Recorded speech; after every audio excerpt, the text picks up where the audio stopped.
प्यारे विद्यार्थियों सत श्री अकाल। हाँ जी बेटा, देखो पिछली वीडियो ਦੇ ਵਿੱਚ मैं ਤੁਹਾਨੂੰ क्रिया विशेषण की परिभाषा ਤੇ क्रिया विशेषण ਦੀਆਂ ਕਿੰਨੀਆਂ ਕਿਸਮਾਂ ਹਨ ਇਸ ਬਾਰੇ ਵਿਸਥਾਰਪੂਰਵਕ ਦੱਸ ਚੁੱਕੀ ਹਾਂ। ਅੱਜ ਬੇਟਾ ਇਸ ਵੀਡੀਓ ਰਾਹੀਂ मैं ਤੁਹਾਨੂੰ क्रिया विशेषण ਦੀਆਂ ਕਿਸਮਾਂ ਬਾਰੇ ਵਿਸਥਾਰਪੂਰਵਕ ਦੱਸਾਂਗੀ। हाँ जी बेटा, जिमें कि ਤੁਹਾਨੂੰ पता ही है कि क्रिया विशेषण ਦੀਆਂ ਕਿੰਨੀਆਂ ਕਿਸਮਾਂ ਹਨ 8। हाँ जी, इन्हां किस्मां ਦੇ ਬਾਰੇ ਅੱਜ ਵਿਸਥਾਰਪੂਰਵਕ ਜਾਣਕਾਰੀ हासिल करांगे। पहली किस्म है कालवाचक क्रिया विशेषण। हाँ जी बेटा, पहली किस्म किहड़ी है कालवाचक क्रिया विशेषण। जिहड़े शब्द क्रिया दे होण जां वापरन दा समां दस्सण, जिहड़े शब्द क्रिया दे होण जां वापरन दा समां दस्सण उन्हां नूं कालवाचक क्रिया विशेषण कहंदे हन। जिवें अज, कल, हुणे, सवेरे सवेरे, कदों, हर रोज़, परसों, तुरंत आदि। ਜਿਹੜੇ शब्द क्रिया ਦੇ ਹੋਣ ਜਾਂ ਵਾਪਰਨ ਦਾ ਸਮਾਂ ਕਿ ਕਿਰਿਆ ਜਿਹੜੀ ਆ ਕਦੋਂ ਹੋਈ ਹੈ, ਅੱਜ ਹੋਈ ਹੈ, ਕੱਲ ਹੋਈ ਹੈ, ਹੁਣੇ ਹੋਈ ਹੈ ਜਾਂ ਸਵੇਰੇ ਸਵੇਰੇ ਹੋਈ ਹੈ ਜਾਂ ਹਰ ਰੋਜ਼ ਹੁੰਦੀ ਹੈ। ਠੀਕ ਹੈ ਨਾ। ਹੁਣ ਵਾਕ ਦੇ ਵਿੱਚ ਦੇਖੋ ਧਿਆਨ ਦੇ ਨਾਲ, ਮੈਂ ਸ਼ਹਿਰ ਕੱਲ ਜਾਵਾਂਗਾ। ਮੈਂ ਸ਼ਹਿਰ ਕੱਲ ਜਾਵਾਂਗਾ। ਦੇਖੋ ਮੈਂ ਸ਼ਹਿਰ ਜਾਵਾਂਗਾ ਪਰ ਉਹਦੇ ਬਾਰੇ ਸਮਾਂ ਦੱਸਿਆ, ਕਦੋਂ ਦੱਸਿਆ ਕਿ ਕੱਲ ਜਾਵਾਂਗਾ। ਕਦੋਂ ਜਾਣਾ ਹੈ? ਕੱਲ। ਉਹ ਇੱਥੇ ਕਦੋਂ ਆਇਆ ਸੀ? देखो वो इत्थे आया सी। फिर वो पूछा गया कि कदों, समय बारे पूछा गया तो की हो गया कदों। वो हर रोज़ खेडन जाता है। खेडना एक क्रिया हो गई तो हर रोज़ की हो गया उस क्रिया का काल हो गया, समा हो गया कि जिहड़ी खेडन की क्रिया है वो कदों हुंदी है? हर रोज़ हुंदी है। हाँ जी बेटा, अगली किस्म है स्थानवाचक क्रिया विशेषण। जिन्हां क्रिया विशेषणों तो किसी क्रिया के होने के स्थान का पता लगे उसनूं स्थानवाचक क्रिया विशेषण कहा जाता है। जिन्हां क्रिया विशेषणों तो सानूं किस बारे पता लगे? क्रिया के स्थान का पता लगे उसनूं स्थानवाचक क्रिया विशेषण कहा जाता है। जिवें इधर, उधर, नेड़े, पास, सज्जे, खब्बे, परां, उरे, कोल, अंदर, बाहर आदि स्थानवाचक क्रिया विशेषण हैं कि क्रिया कित्थे वापर रही है। पहले दे विच की सी कि क्रिया कदों वापर रही है, दूसरे दे विच है कि क्रिया कित्थे वापर रही है। कित्थे दा आंसर की हो गया? स्थानवाचक क्रिया विशेषण। ठीक है। बच्चा अंदर बैठा है, तुसी ऊपर बैठो। बच्चा कित्थे बैठा है? अंदर बैठा है या बाहर? बच्चा अंदर बैठा है। तुसी ऊपर बैठो। तुसी कित्थे बैठो? ऊपर बैठो। हाँ जी बेटा जी, तीजी किस्म है प्रकार विधि, प्रकार जां विधिवाचक क्रिया विशेषण। जिन्हां शब्दां तो सानू क्रिया दे होण दा जां ढंग दा, मतलब क्रिया किवें हो रही है। पहले दे विच की सी कदों हो रही है, दूजे दे विच कित्थे मतलब स्थानवाचक हो गया। किवें मतलब विधि, ढंग कि किस प्रकार हो रही है। ठीक है। वह की हुंदा है विधिवाचक अर्थात प्रकारवाचक क्रिया विशेषण अखवाउंदे हन। जिवें हौली, छेती, जिवें, तिवें, किवें, किस तरह, सहज, झटपट, छेती छेती, जिकर आदि विधिवाचक क्रिया विशेषण हैं। जिवें बाबा रुक रुक के तुरदा है। बाबा तुरदा है, तुरदा की हो गया? क्रिया होगी। बट रुक रुक के तुरदा है जां बाबा हौली हौली तुरदा है जां बाबा सहजे सहजे तुरदा है, सहजे सहजे, छेती छेती, हौली हौली, रुक रुक के, ये सारे की हो गए प्रकारवाचक क्रिया विशेषण हो गए। ठीक है ना। मैं झटपट पहुँच गया, झटपट की हो गया? पहुँचना की हो गया? क्रिया किवें पहुँचिया? झटपट। ये की हो गया? प्रकारवाचक क्रिया विशेषण। हाँ जी, अगे देखो गिनती जां संख्यावाचक क्रिया विशेषण। जिन्हां शब्दां तो काम की गिनती जां वारी का पता लगे उन्हां नूं संख्यावाचक क्रिया विशेषण आखदे हन। जिवें इक्को वार, घड़ी मुड़ी, बार बार, दोबारा, दो दो, कई बार आदि। ठीक है ना। कहते गिनती जां संख्या कि कितनी बार हुई क्रिया। ठीक है ना। उसका जिहड़ा उत्तर है वो की हो जाएगी? संख्यावाचक जां क्रिया गिनतीवाचक क्रिया विशेषण। जिन्हां शब्दां तो काम की गिनती जां वारी का पता लगे उन्हां नूं संख्यावाचक क्रिया विशेषण आखदे हन। उन्हां नूं की आखदे हन? संख्यावाचक क्रिया विशेषण। जिवें इक्को वार, घड़ी मुड़ी, बार बार, दोबारा, दो दो, कई बार आदि। ਠੀਕ ਹੈ ਨਾ। ਜਿਨ੍ਹਾਂ ਸ਼ਬਦਾਂ ਤੋਂ ਕੰਮ ਦੀ ਗਿਣਤੀ ਦਾ ਵਾਰੀ ਦਾ ਪਤਾ ਲੱਗੇ ਉਹਨਾਂ ਨੂੰ ਕੀ ਕਹਿੰਦੇ ਹਨ, ਸੰਖਿਆਵਾਚਕ ਕਿਰਿਆ ਵਿਸ਼ੇਸ਼ਣ ਆਖਦੇ ਹਨ। ਜਿਵੇਂ ਇੱਕੋ ਵਾਰ, ਘੜੀ ਮੁੜੀ, ਬਾਰ-ਬਾਰ, ਦੁਬਾਰਾ, ਦੋ-ਦੋ, ਕਈ ਵਾਰ ਆਦਿ। ਉਹ ਬਾਰ-ਬਾਰ ਗਲਤੀ ਕਰਦਾ ਹੈ, ਉਹ ਗਲਤੀ ਕਰਦਾ ਹੈ। ਗਲਤੀ ਕਰਨਾ ਕੀ ਹੋ ਗਿਆ, ਇੱਕ ਕਿਰਿਆ ਹੋ ਗਈ, ਬਟ ਉਹ ਕੀ ਕਰਦਾ ਹੈ, ਬਾਰ-ਬਾਰ ਗਲਤੀ ਕਰਦਾ ਹੈ। ਭਾਵ ਉਹਦੀ ਸੰਖਿਆ ਦੱਸੀ ਗਈ ਹੈ ਕਿ ਕਈ ਵਾਰ ਗਲਤੀ ਕਰ ਰਿਹਾ ਹੈ। ਮੈਂ ਤੈਨੂੰ ਕਈ ਵਾਰ ਮਾफ़ ਕਰ ਚੁੱਕਾ ਹਾਂ, ਮੈਂ ਤੈਨੂੰ ਕਈ ਵਾਰ ਮਾफ़ ਕਰ ਚੁੱਕਾ ਹਾਂ। ਇਹਦੇ ਵਿੱਚ ਕੀ ਹੈ, ਕਈ ਵਾਰ ਕੀ ਹੋ ਗਿਆ, ਸੰਖਿਆਵਾਚਕ ਕਿਰਿਆ ਵਿਸ਼ੇਸ਼ਣ।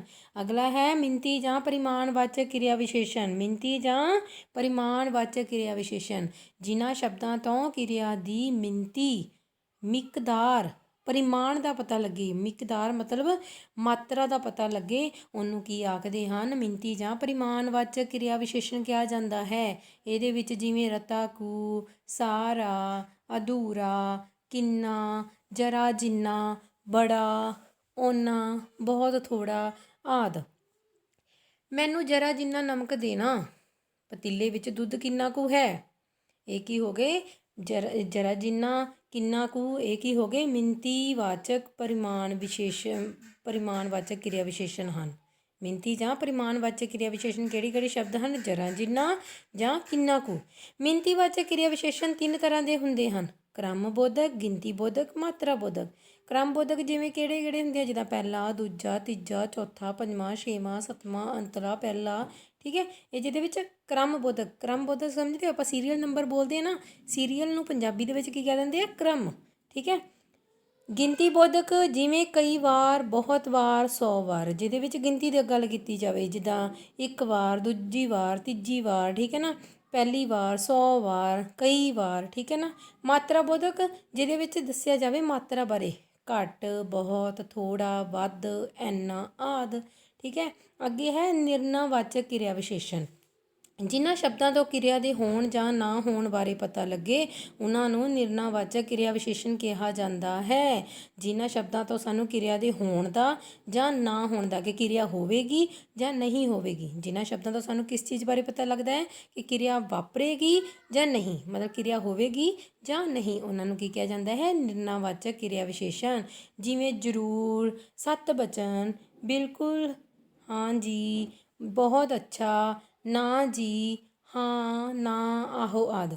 ਜੀ ਹਾਂ, ਤੁਹਾਡਾ ਕੰਮ ਸਿਰ ਮੱਥੇ, ਮਤਲਬ ਜਿਹੜਾ ਤੁਹਾਡਾ ਕੰਮ ਹੈ ਉਹ ਜ਼ਰੂਰ ਹੋਵੇਗਾ, ਸਿਰ ਮੱਥੇ ਮਤਲਬ ਜ਼ਰੂਰ ਹੋਵੇਗਾ।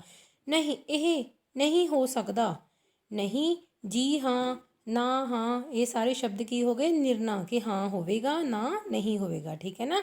ਅਗਲਾ ਹੈ ਕਾਰਣਵਾਚਕ ਕਿਰਿਆ ਵਿਸ਼ੇਸ਼ਣ ਉਹ ਸ਼ਬਦ ਜਿਨ੍ਹਾਂ ਤੋਂ ਕਿਰਿਆ ਦੇ ਹੋਣ ਜਾਂ ਨਾ ਹੋਣ ਦੇ ਕਾਰਨ ਦਾ ਪਤਾ ਲੱਗੇ, ਉਹਨਾਂ ਨੂੰ ਕੀ ਕਿਹਾ ਜਾਂਦਾ ਹੈ, ਕਾਰਣਵਾਚਕ ਕਿਰਿਆ ਵਿਸ਼ੇਸ਼ਣ। ਪਹਿਲੇ ਦੇ ਵਿੱਚ ਕੀ ਸੀ ਕਿ ਨਿਰਣਾ ਕਰਨਾ, ਕਿ ਕੰਮ ਹੋਵੇਗਾ ਜਾਂ ਨਹੀਂ ਹੋਵੇਗਾ, ਕਿਰਿਆ ਹੋਵੇਗੀ ਜਾਂ ਨਹੀਂ ਹੋਵੇਗੀ। ਕਾਰਨ ਉਹਨਾਂ ਸ਼ਬਦਾਂ, ਉਹ ਸ਼ਬਦ ਜਿਨ੍ਹਾਂ ਤੋਂ ਕਿਰਿਆ ਦੇ ਹੋਣ ਜਾਂ ਨਾ ਹੋਣ ਦਾ ਕਾਰਨ ਪਤਾ ਲੱਗੇ। ਪਹਿਲੇ ਦੇ ਵਿੱਚ ਇਹ ਸੀ ਕਿ ਹੋਣੀ ਆ ਜਾਂ ਨਹੀਂ। ਨਿਰਣਾ ਇਹਦੇ ਵਿੱਚ ਕਾਰਨ ਦੱਸਣਾ ਕਿ ਕਿਰਿਆ ਹੋਣੀ ਕਿਉਂ ਨਹੀਂ ਹੈ, ਜੇ ਹੋਣੀ ਹੈ ਤਾਂ ਕਿਉਂ ਹੋਣੀ ਹੈ, ਉਹਦੇ ਬਾਰੇ ਪਤਾ ਲੱਗੇ, ਉਹਨੂੰ ਕੀ ਕਹਿੰਦੇ ਹਨ, ਕਾਰਣਵਾਚਕ ਕਿਰਿਆ ਵਿਸ਼ੇਸ਼ਣ। ਜਿਵੇਂ ਕਦੇ, ਤਦੇ, ਕਿਉਂ, ਤਾਂ ਹੀ, ਇਸ ਕਰਕੇ, ਕਿਉਂ ਜੋ ਆਦਿ। ਮੈਂ ਤੇਰੀ ਦੋਸਤੀ ਇਸੇ ਕਰਕੇ ਛੱਡੀ, ਮਤਲਬ ਕਾਰਨ ਦੱਸਣਾ। ਮੈਂ ਟਿਊਸ਼ਨ ਰੱਖ ਲਈ ਤਾਂ ਜੋ ਪਾਸ ਹੋ ਸਕਾਂ, ਠੀਕ ਹੈ ਨਾ। ਲਾਸਟ ਦੇਖੋ, ਨਿਸ਼ਚੇ ਜਾਂ ਤਾਕੀਦਵਾਚਕ, ਪੱਕਾ ਇਰਾਦਾ, ਕਿ ਉਹ ਕਿਰਿਆ ਵਿਸ਼ੇਸ਼ਣ ਜੋ ਕਿਰਿਆ ਦੇ ਹੋਣ ਦੀ ਤਾਕੀਦ ਜਾਂ ਪਕਿਆਈ, ਤਾਕੀਦ ਦਾ ਮਤਲਬ ਹੁੰਦਾ ਪੱਕੇ ਤੌਰ 'ਤੇ ਹੋਣ ਦਾ ਨਿਸ਼ਚਾ ਕਰਨ, ਉਹਨੂੰ ਕੀ ਕਹਿੰਦੇ ਹਨ, ਨਿਸ਼ਚੇਵਾਚਕ ਕਿਰਿਆ ਵਿਸ਼ੇਸ਼ਣ ਆਖਿਆ ਜਾਂਦਾ ਹੈ। ਜਿਵੇਂ ਜ਼ਰੂਰ, ਬਿਲਕੁਲ, ਬਹੁਤ ਅੱਛਾ, ਹਾਂਜੀ, ਵੀ, ਹਾਂ, ਹੀ ਆਦਿ। ਮੇਰੀ ਗੱਲ ਬਿਲਕੁਲ ਨਾ ਭੁੱਲਣਾ, ਠੀਕ ਹੈ, ਮਤਲਬ ਕਹਿਣਾ ਕਿ ਮੇਰੀ ਗੱਲ ਜਿਹੜੀ ਆ ਭੁੱਲਣਾ ਨਾ, ਸਿੰਪਲ ਹੋ ਗਿਆ। ਬਿਲਕੁਲ ਨਾ ਭੁੱਲਣਾ, ਕਿ ਉਹਦੀ ਤਕਿਆਈ ਦੇਣੀ, ਪਕਿਆਈ ਕਰਨੀ, ਕਿ ਭੁੱਲਣ ਦੀ ਗਲਤੀ ਵੀ ਨਾ ਕਰਿਓ, ਵੀ ਭੁੱਲਿਓ ਨਾ। ਉਸੇ ਦੀ ਹੀ ਤਾਂ ਸ਼ਰਤ ਸੀ, ਉਸ ਦੀ ਸ਼ਰਤ ਹੈ, ਉਸ ਦੀ ਸ਼ਰਤ ਸੀ, ਉਸ ਦੀ ਹੀ ਸ਼ਰਤ ਸੀ, ਵੀ ਜਿਹੜਾ ਕੰਮ ਹੋਇਆ ਵੀ ਉਹਦੀ ਸ਼ਰਤ 'ਤੇ ਹੀ ਹੋਇਆ ਹੈ, ਠੀਕ ਹੈ ਨਾ।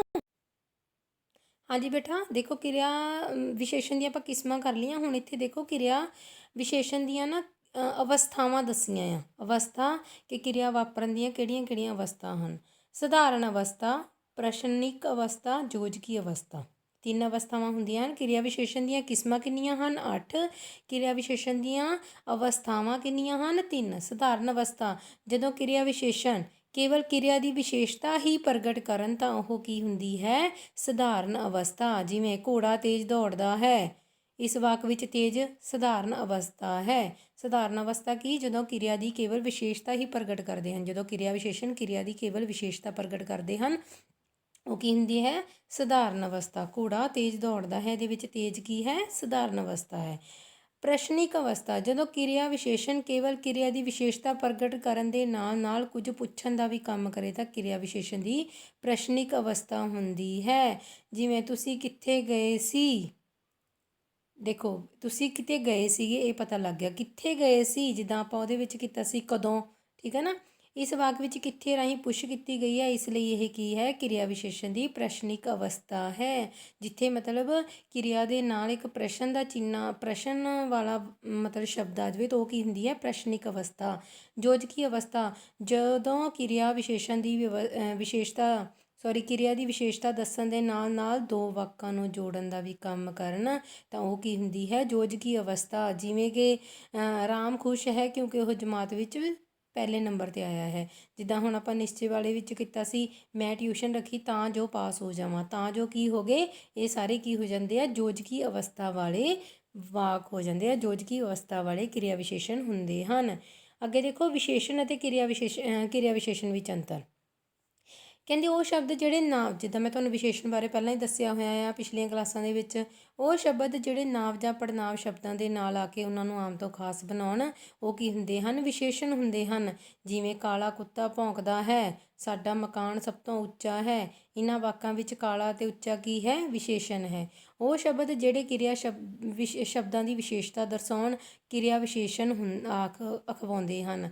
ਜਿਵੇਂ ਰੁਕ ਰੁਕ ਕੇ ਮੀਂਹ ਪੈ ਰਿਹਾ ਹੈ, ਹਾਂ ਜੀ ਮੈਂ ਜ਼ਰੂਰ ਆਵਾਂਗਾ। ਇਹਨਾਂ ਵਿੱਚ ਰੁਕ ਰੁਕ ਕੇ, ਦੇਖੋ ਵਿਸ਼ੇਸ਼ਣ ਕੀ ਹੁੰਦੇ ਆ? ਜਿਹੜੇ ਨਾਮ ਜਾਂ ਪੜਨਾਂਵ ਦੀ ਵਿਸ਼ੇਸ਼ਤਾ ਦੱਸ ਕੇ ਉਹਨਾਂ ਨੂੰ ਆਮ ਤੋਂ ਖਾਸ ਬਣਾਉਂਦੇ ਹਨ, ਅਤੇ ਜਿਹੜੇ ਕਿਰਿਆ ਸ਼ਬਦਾਂ ਦੀ ਵਿਸ਼ੇਸ਼ਤਾ ਦੱਸ ਕੇ ਉਹਨਾਂ ਨੂੰ ਆਮ ਤੋਂ ਖਾਸ ਬਣਾਉਂਦੇ ਹਨ, ਉਹ ਕੀ ਹੁੰਦੇ ਹਨ? ਕਿਰਿਆ ਵਿਸ਼ੇਸ਼ਣ ਹੁੰਦੇ ਹਨ। ਵਿਸ਼ੇਸ਼ਣ ਨਾਮ ਜਾਂ ਪੜਨਾਂਵ ਦੀ ਵਿਸ਼ੇਸ਼ਤਾ, ਕਿਰਿਆ ਵਿਸ਼ੇਸ਼ਣ ਕਿਰਿਆ ਦੀ ਵਿਸ਼ੇਸ਼ਤਾ ਦੱਸਦੇ ਹਨ। ਰੁਕ ਰੁਕ ਕੇ ਮੀਂਹ ਪੈ ਰਿਹਾ ਹੈ, ਹਾਂਜੀ ਮੈਂ ਜ਼ਰੂਰ ਆਵਾਂਗਾ। ਇਹਨਾਂ ਵਿੱਚ ਰੁਕ ਰੁਕ ਕੇ, ਹਾਂਜੀ, ਇਹ ਕੀ ਹਨ? ਕਿਰਿਆ ਵਿਸ਼ੇਸ਼ਣ। ਮੈਨੂੰ ਉਮੀਦ ਹੈ ਕਿ ਤੁਹਾਨੂੰ ਕਿਰਿਆ ਵਿਸ਼ੇਸ਼ਣ ਦੀਆਂ ਕਿਸਮਾਂ, ਅਵਸਥਾਵਾਂ ਬਾਰੇ ਚੰਗੀ ਤਰ੍ਹਾਂ ਸਮਝ ਆ ਚੁੱਕਿਆ ਹੋਵੇਗਾ। ਧੰਨਵਾਦ ਬੇਟਾ ਜੀ।